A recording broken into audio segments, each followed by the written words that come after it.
Diplomatic talks earlier today failed to make progress between Ukraine and Russia.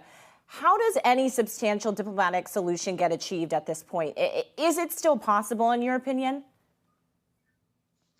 Well, in my opinion, it's not possible at the moment because Russians keep stubbornly standing sticking with their initial demands and ultimatums, like Ukraine should recognize Crimea as Russian territory and to recognize independent republics and to abolish completely all the military cooperation with West. So it means that they don't feel themselves of being on a weaker side, and it's quite strange for me because given all what's happening on the ground and with Ukrainians armed forces having psychological power and strength and low morale of Russian troops, so we would have expected Russians to behave differently. But they still kept to their previous statements, ultimatums. Therefore, this meeting between the foreign ministers was met with low optimism about the outcome. And actually what we've heard as remarks of our minister, we understood that this was actually what we saw. Do you believe, you mentioned it was the foreign ministers, the first high-level talks. Do you believe any sort of resolution, though, needs to have Vladimir Putin and Volodymyr Zelensky at the table? And if you are not optimistic about a diplomatic solution, how do you get those two together and where do you start?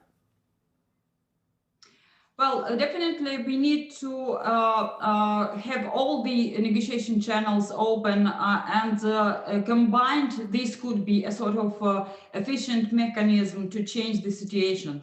Right now we have a lower level talks which are happening in Belarus between Russians and Ukrainian negotiating teams talking on issues of immediate ceasefire and humanitarian corridors and all this stuff.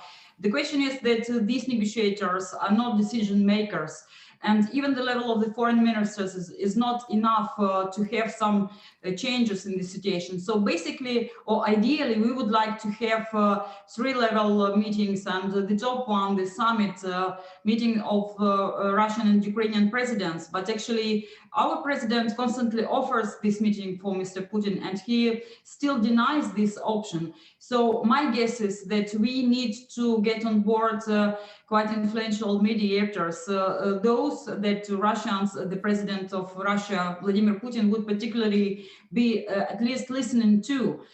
Doesn't mean that he would be obeying or at least following these recommendations, but at least somebody he would be ready to listen to. So far what we see, even with the, in the case of European leaders, probably they're not as high authority for Mr. Putin, at least to listen to them, because all what he says, at least to Mr. Macron, then doesn't come up. So he doesn't stick to his words.